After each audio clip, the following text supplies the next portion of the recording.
Baik teman-teman, selamat datang kembali. Pada kesempatan kali ini saya akan membahas analisa saham harian untuk periode tanggal 31 Agustus 2021 sampai dengan 1 September 2021. Jadi jamnya 1.00 ya, waktu Indonesia bagian Barat, siang waktu sesi 1 break ya. Jadi perlu diperhatikan analisa saham harian untuk hari ini dan besok ya. Jadi um, sifatnya bukan mingguan atau seperti apa ya. Jadi kalau harian biasanya berlakunya 1 sampai 3 hari ya, tergantung seberapa kuat trennya seperti itu ya. Ini bagian kedua. Yang bagian pertama saya sudah bahas ya 8 saham, di bagian kedua saya juga bahas 8 saham ya. Uh, Kalau biasanya di akhir bulan ya, hari terakhir ya umumnya ya, itu hati-hati kalau sudah punya sahamnya yang sudah naik tinggi di bulan Agustus ya, karena ada kemungkinan resiko take profit ya seperti itu ya. Jadi mungkin ada manajer investasi ya yang dia di bulan Agustus di portonya ada satu saham ya. Nah, selama di bulan Agustus kenaikannya sudah tinggi, ada kemungkinan di bulan September dia ganti portfolionya ya. Jadi mungkin dia jual sahamnya yang itu ya. Jadi jangan lupa pasang trading stop dan stop loss. Ya bukan berarti pasti turun enggak ya di bulan September enggak ya. Ya jangan lupa aja pasang trading stop atau stop loss bagi yang sudah untung ya. Yang mungkin belinya agak ketinggian ya jangan lupa pasang stop loss ya seperti itu ya. Saya bahas langsung pertama Tekim ya. Jadi Tekim sudah saya bahas sebelumnya. Memang dia masih cenderung downtrend karena masih di bawahnya Fibonacci retracement 1,8%. Ya kan? Di sini dia akan berusaha untuk breakout ke atas 8025 resisten terdekatnya. Yang sudah punya pasang aja stop lossnya di 7075 ya maksimum ya. Kalau mau buy sekarang boleh nggak Mas Sunar? Sebenarnya sih kalau di bawahnya Fibonacci retracement 1,8% ya itu masih resiko. Jadi belinya bertahap aja. Kalau buy sekarang pasang stop lossnya di 7075. Kalau misalnya terlalu jauh Pak Sunar, ini kan sekarang 7550 ya. Masa pasang stop lossnya di 7075. Kalau misalnya dirasa terlalu jauh ya pasang aja yang lebih dekat ya, sekitar area, kalau 7500 terlalu dekat ya, mungkin sekitar area 7400 ya. Kemudian berikutnya stop lossnya di 7075. Kalau dia berhasil naik lagi ke atas 8025 tambah lagi. Kalau dia naik lagi ke atas 8775 tambah lagi dan seterusnya ya. Jadi untuk Tekim INKP ya, itu kan dia masih satu grup ya. Itu belinya bertahap aja karena dia masih cenderungan downtrend kan ini ya. Memang sebelumnya dia naik tinggi kemudian dia koreksi lagi, naik lagi koreksi lagi ya. Ini ya ada peluang dia koreksi ya, tapi mudah-mudahan aja masih naik terus ya breakout ya. Belinya bertahap aja, santai aja, nggak mungkin ketinggalan kok. Jangan sampai FOMO ya, fear of missing out katanya. Kalau ketinggalan nggak mungkin karena sebelumnya dia naik bertahap, dia berhari-hari, berminggu-minggu dan berbulan-bulan naiknya tinggi ya. Jadi nggak ada alasan untuk ketinggalan sih sebenarnya sih. Kalau belum punya mau buy sekarang boleh aja ya. Jadi buy-nya bertahap aja. Ya, seperti itu ya. Jangan menjadikan alasan karena sudah naik tinggi 2 hari ya takut ketinggalan enggak ya. Ini masih di bawah sebenarnya ya. Masih cukup bagus ya kalau mau buy-nya bertahap aja. Nah, ini garis-garisnya untuk apa Pak Sunar? Itu untuk average up ya. Kalau naik lagi ke atas 8025 tambah lagi, naik lagi ke atas 8775 tambah lagi. Kalau misalnya sudah naik ke atas 8775, ternyata dalam perjalanannya dia gagal Pak Sunar turun ke 8700. Ya pasang aja trailing stopnya atau stop lossnya di sana. Jadi jangan sampai keuntungannya sudah didapat itu hilang ya seperti itu ya. Uh, Kurang lebih cukup ya. Sudah pernah saya jelaskan juga garis-garisnya ini. Yang penting yang perlu diingat ya hanya garis-garisnya ini ya. Dicatat atau kalau mau ya di print ya. Caranya ke print gimana ya, di screenshot ya kemudian di print ya seperti itu ya. Oke, berikutnya untuk BFIN. Dia trennya masih lanjut ya seperti ini ya. Dia akan berusaha untuk breakout ke atas ini ya 1230 dalam 1-2 hari ke depan. Kalau kita perhatikan ya sudah punya pasang aja trailing stopnya atau stop lossnya di 1100 dan 1060. Jadi memang masih cukup bagus. Kalau buy on weakness ya saran saya masih jauh ya, minimal di 1020 di sini ya, atau di bawahnya lagi 920 masih sama ya. Jadi paling cepat kalau mau buy on weakness ya tunggu di 1020. Artinya kalau dia koreksi di bawah 1020 ya kita belinya, atau kalau dia berhasil rebound ke atas 1020 persen buy ya, naik ke atas 1060 buy dan seterusnya. Itu yang buy on weakness. Kalau yang mau buy high sell higher, mau buy sekarang sebenarnya boleh ya, pasang stop lossnya di 1100 dan 1060. Buy-nya sih jangan terlalu banyak ya, karena ini sudah dekat dengan resistennya 1230 kan. Jadi kalau dia naik lagi ke atas 1150 tambah lagi, kalau dia berhasil naik ke atas 1200, kemungkinan besar dia akan breakout ke atas 1230 ya, dengan target berikutnya di area sekitar 1300 dan 1350 ya. Itu untuk BFIN. Jadi sudah saya bahas ya. Jadi sebenarnya cukup ya. Berikutnya lagi SAME ya. Jadi emiten rumah sakit ya ini ya. Jadi ini sepertinya kelihatannya rebound di Pak Sunar ya. Ini memang area buy on weakness yang saya sebutkan sebelumnya ya di sini ya. Jadi naik ke atas 555 silakan buy nggak apa-apa ya. Jadi yang rajin mencatat ya, kalau fokus di saham yang saham ini pasang automatic order buy ya, sudah kena ya 555 ke atas. Nanti kalau dia naik ke atas 580 boleh tambah lagi ya seperti itu ya. Itu yang sudah buy. Yang sudah buy juga pasang trailing stopnya atau stop lossnya di 555 dan maksimum stop lossnya di 520 ya seperti itu ya. Kalau mau buy sekarang boleh nggak Mas Sunar? Sebenarnya kalau mau buy sekarang nanggung ya, dia masih testing 555. Mendingan ikut yang berikutnya ya. Jadi buy high, sell higher ya. Naik ke atas 580 buy. Kalau mau tambah lagi ya naik ke atas 590 tambah lagi ya. Targetnya berikutnya 620, 650 dan seterusnya. Jadi ikutin aja garis-garis yang sudah saya berikan. Kalau dirasa 580 dan 590 terlalu dekat ya, mungkin kalau naik ke atas 580 buy, naik lagi ke atas 620 buy ya. Jadi kalau 590 terlalu dekat ya, berikutnya aja lagi ya kalau mau tambah lagi seperti itu ya. Ya mudah-mudahan dia sampai target paling tidak ya sekitar 650 sampai dengan 670 ya untuk saham ya. Kan dia masih berusaha untuk breakout hari ini ya. Area resistennya di sini ada resisten minor ya istilahnya ya 590. Ya mudah-mudahan aja dia berhasil breakout lagi lanjut ke atas ya. Kalau secara tren sih sebenarnya dia masih cenderung sideways ya di area ini ya. Kalau kita lihat ini sideways range-nya sebelumnya memang sekitar 400 ini ya 430 sampai dengan 520 ya. Ini area sideways sebelumnya. Jadi dia testing itu kalau dia sudah berhasil rebound ya sebenarnya sih ada peluang untuk breakout lagi ke atas 725 seperti itu ya. Jadi belinya sih menurut saya sih bertahap aja, jangan terlalu agresif. Perlu diingat pada waktu tanggal 12 Juli 2021 ya untuk SAME ya, dia mengadakan aksi korporasi right issue ya. Jadi date-nya itu 12 Juli 2021, rasionya 10.000 saham lama mendapatkan 4.395 saham baru di harga 478 ya. Kalau saya tarik harga teoritisnya itu di harga 685 ya harga teoritisnya ya. Jadi kenaikannya itu masih peluang untuk breakout lagi ke atas 725 ini ya resisten sebelumnya. Karena harga teoritisnya seperti sebelumnya area isunya di harga 685 ya untuk saham ya. Jadi masih ada peluang untuk naik breakout ke atas ya. Ya siapa tahu yang sebelumnya nebus right issue-nya kan dia dapat harga teoritisnya 685 ya. Kalau nebus semua harga right issue-nya ya mungkin aja kalau dia mau lepas ya harusnya kalau dia nggak mau lepas rugi ya. Dia lepasnya harusnya tunggu kalau dia naik ke atas 700 lebih ya. Nah sekarang kan di harga 560 kan, berarti masih ada kesempatan kemungkinan akan dinaikkan ya, seperti itu ya. Jadi kalau bicara mengenai bandar itu bukan cuma akumulasi dan distribusi doang ya, ya teorinya juga banyak ya seperti itu ya. Makanya kalau seperti ini ya kita pakai garis-garisnya aja. Saya fokusnya di price actionnya, bukan di bandar enggak ya. Memang ada yang saran, Pak Sunar kok nggak dibahas brokermologi gitu ya. Saya terus terang nggak mau bahas brokermologi ya. Saya fokusnya di price action ya. Jadi beda. Jadi bukan berarti kalau beda fokusnya nggak akurat enggak ya seperti itu ya. Nah, saya fokusnya di pergerakan harganya. Jadi bukan dari brokernya. Ada yang bilang katanya ilmu bandarmologi. Kadang-kadang kalau saya cek ya di penjelasannya dia ya, saya nggak menjelaskan orang lain nggak ya. Begitu kalau satu hari net buy dia bilang akumulasi. Kalau besoknya lagi kalau ada broker yang net sell dia bilang ini distribusi gitu ya. Bukan begitu teorinya ya, bukan karena dia merah buy and jual net sell berarti distribusi. Enggak ya. Teorinya bukan seperti itu. Ya, kalau mau teori bandarmologi yang benar itu bukunya di volume price action ya, by Anna Colling ya, VPA ya yang terkenal ya.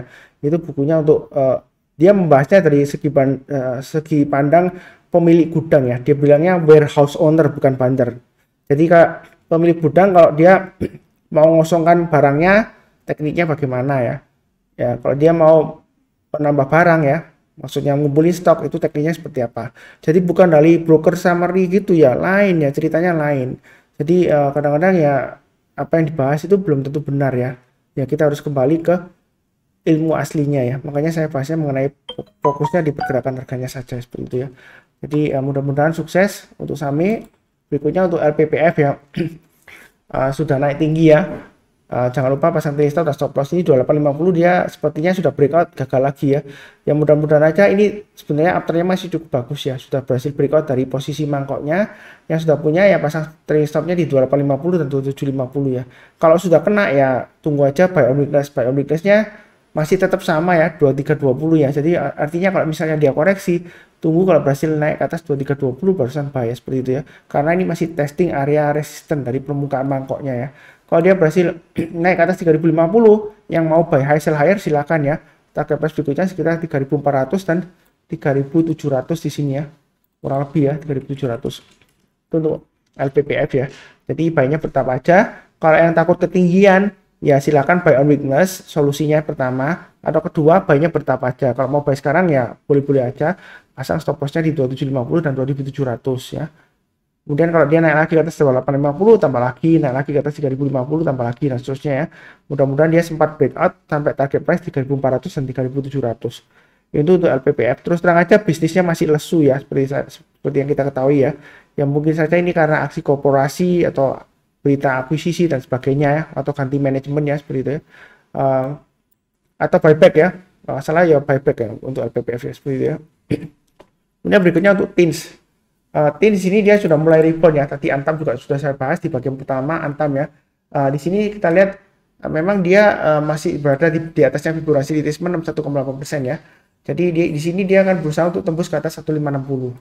Yang sudah punya pasang aja stop loss-nya di 1495 dan maksimum banget ya itu di 1385 stop loss-nya kalau sudah punya. Kalau mau buy sekarang boleh nggak Pak Sunar? Mau buy sekarang boleh-boleh saja. Ini adalah area buy on weakness yang sudah saya sebutkan ya. Selama dia bertahan di atasnya 1500 ya. Garis saya sih 1495 ya. Jadi selama bertahan di atas 1495 dia masih ada kemungkinan naik ke 1770 dan 1915 ya. Ini garis-garis merah yang saya berikan untuk average up. Jadi kalau beli sekarang, belinya bertahap aja, nanti naik lagi ke atas 1560, tambah lagi, naik lagi ke atas 1600, tambah lagi, dan seterusnya. Mungkin ada yang komplain, Pak Sunar kok nggak mau beli sekarang aja semuanya 100% porsinya. Ya kalau kita lihat ini sebenarnya dia masih cenderung sideways ya. Tapi sideways-nya dia cenderung lesu ya, dalam arti seperti ini ya. Dia dari atas banget ya, dia turun ya, ini weekly chart-nya ya. Naik, turun, ini double top ya. Kemudian dia naik lagi, turun lagi, naik lagi, turun lagi. Nah, kita lihat swing high di sini ya, waktu dia naik itu lebih rendah daripada yang di sini. Yang di sini itu lebih rendah daripada yang sini ya. Yang di sini juga paling lebih rendah daripada sebelumnya di sini ya. Jadi dia cenderungan masih turun ke bawah ya, walaupun dia masih dalam toleransi di atas Fibonacci retracement 61,8% ya. Jadi selama di atas 1375 ya, di sini ya, Fibonacci retracement 61,8%, dia sebenarnya sih masih cukup oke lah ya, seperti itu ya, sideways-nya ya, seperti itu. Kalau ingin tahu mengenai Fibonacci retracement dan Fibonacci extension, jangan lupa nonton videonya ya untuk edukasinya untuk Fibonacci retracement dan extension di link deskripsi di bawah ini ya, seperti itu ya. Jadi kurang lebih cukup untuk bukan LPPF ya, kurang lebih cukup untuk TINS ya. Tadi LPPF sudah dibahas sebelumnya ya. Oke, berikutnya untuk BEPS. Jadi setelah naik tinggi Pak Sunar, ekornya panjang ke atas ya, ini 1, 2, 3 hari ya. Kira-kira bagaimana? Ini kalau sudah punya ya, garis-garisnya sudah saya berikan, stop lossnya di 1050 ya. Trailing stopnya ini garis-garisnya sudah saya sebutkan juga ya. Jadi tinggal ikutin aja. Buy on weakness paling cepat di 860. Artinya kalau dia turun di bawahnya 860, kita belinya kalau dia berhasil rebound atau mantul ke atas 860 ya. Kalau dia masih belum, ya tunggu aja di bawahnya lagi 730 atau paling bawah sendiri 515 ya. Jadi jangan salah paham, buy on weakness itu bukan tangkap pisau jatuh enggak ya. Kita belinya kalau sudah ada konfirmasi rebound ya. Kalau dia belum ada konfirmasi rebound ya, jangan beli dulu ya, seperti itu ya. Jadi Pak Sunar itu nggak pernah ngajarin tangkap pisau jatuh ya. Kita belinya kalau dia sudah ada konfirmasi rebound atau istilahnya mantul ya. Mantul ke atas barusan kita buy-nya bertahap aja. Jadi bukan ajarin tangkap pisau jatuh ya, nggak salah ya. Jadi kalau sahamnya dalam posisi downtrend, ngajarin suruh beli terus tanpa menyebutkan stop loss-nya di mana, ya itu menyesatkan ya. Terus terang aja saya tidak pernah menyesatkan orang lain. Kalau saya bilang kalau sudah berhasil breakout naik ke atas ini buy gitu ya, naik ke atas ini tambah lagi. Kemudian dalam perjalanannya gagal, ya itu bukan karena salahnya Pak Sunar ya, karena saya nggak bisa mengatur harga saham di pasar saham. Kalau saya bisa ngatur ya saya sudah jadi orang yang terkaya di dunia. Seperti itu ya. Jadi pasar modal itu ada undang-undangnya ya. Jadi yang katanya disebut bandar bisa goreng itu ya mungkin aja bisa kalau saham-saham yang tidak liquid ya. Itu bisa goreng ya, bisa. Tapi ya resikonya ya kalau dia sering goreng terus ya, nanti aktivitasnya dia kan terekam ya jejaknya oleh bursa ya. Nanti ada penaltinya juga seperti itu ya. Jadi nggak ada ceritanya bandar itu sukses selalu, nggak ada ya. Kalau bandar sukses selalu, marketnya itu nggak efisien ya. Jadi kita percuma kalau trading di saham ya. Kalau semuanya dipermainkan sama Panther. Enggak ya. Ya memang saham tertentu bisa dipermainkan ya karena tidak liquid ya. Ya kita pilihnya yang liquid aja atau belinya bertahap aja kalau kita mau ikutan ya seperti itu ya. Jadi kurang lebih cukup untuk BEPS.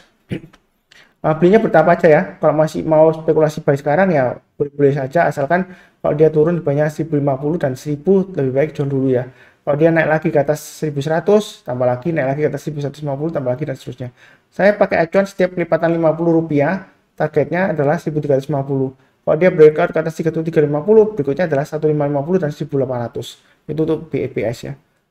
Saya nggak tahu ada aksi korporasi apa ya, silakan dicek ya seperti itu ya. Oke, berikutnya untuk MSCN. Wah, saham ini masih sideways lama Pak Sunar. Iya memang sih ya. Area buy on weakness saya sebutkan 525 ya. Naik ke atas 525, ke atas buy. Naik ke atas 550 tambah lagi ya. Ternyata hari ini masih belum berhasil bertahan di atas 550 ya.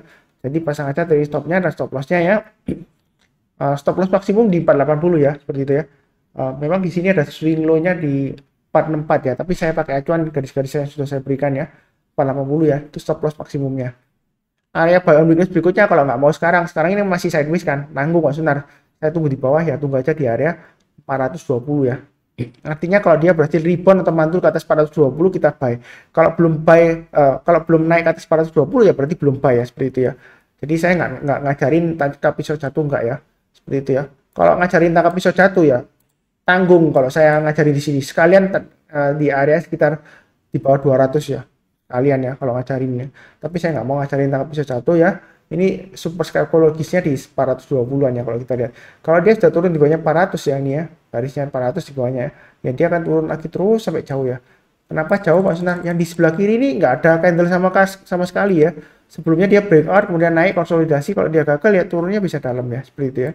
Yang mudah-mudahan aja masih berhasil breakout ke atas 700. Itu untuk MSCN ya. Salah dia juga ada aksi korporasi right issue ya. Silahkan dicek ya. Oke, berikutnya untuk LAK ya. Jadi untuk LAK ini kalau beli sahamnya ya kita harus say good luck ya seperti itu. Jadi mudah-mudahan berhasil ya seperti itu ya. Kalau kita lihat dia sebelumnya koreksi, setelah breakout koreksi ya. Di sini kalau kita lihat ada swing high di sini ya. Ini kalau saya gambarkan garisnya di area 234 ya. Jadi yang sudah punya pasang aja trade stopnya atau stop lossnya di 252 dan 234. Kalau yang belum punya, kalau mau buy sebenarnya mau buy sekarang boleh ya. Asalkan pasang stop lossnya di 252 dan 234 untuk LAK. Kalau dia naik lagi ke atas 264 tambah lagi, naik lagi ke atas 274 tambah lagi dan seterusnya. Garis-garisnya masih tetap sama ya. Kalau dia berhasil breakout ke atas 298, kita tambahnya di 300 ya. Jadi kalau dia naik ke atas 300 tambah lagi dan seterusnya. Target price-nya adalah kurang lebih di 358 ya. Atau terdekatnya ini ya 336 ya. Memang swing high di sini 342 ya, tapi saya garisnya 336 ya. Saya nggak ubah lagi. Ikutin aja garis-garis yang sudah saya berikan ya. Kalau misalnya trading di LAK ya. Jangan lupa stay good luck ya kalau trading di LAK ya. Ya mudah-mudahan berhasil ya seperti itu maksudnya ya. Uptrendnya masih cukup bagus. Kurang lebih cukup ya, ini yang bagian kedua. Jangan lupa cek juga analisa saham harian yang bagian pertama ya. Juga ada analisa saham mingguan ya. Jadi saya bikinnya itu ada analisa saham harian, ada analisa saham mingguan, dan juga analisa saham untuk investasi ya 2022. Jadi di playlistnya halaman utama saham profit youtube.com/saham profit itu ada playlist keempat untuk saham investasi tahun 2022 ya. Silakan bagi yang berminat. Kalau yang selama ini Pak Sunar saya sering rugi tradingnya, mungkin lebih baik ikutin yang saham investasi itu ya. Sejauh ini sih masih sukses ya, 3 saham ya. Ada 3 saham sejauh ini. Mudah-mudahan dalam waktu dekat ya, 1-2 minggu ke depan saya tambahkan lagi mungkin 1 atau 2 saham lagi ya untuk dijadikan portfolionya untuk investasi sampai 2022. Kurang lebih cukup ya. Sekian seperti biasanya, salam sehat, damai dan sejahtera selalu. Amin. Terima kasih.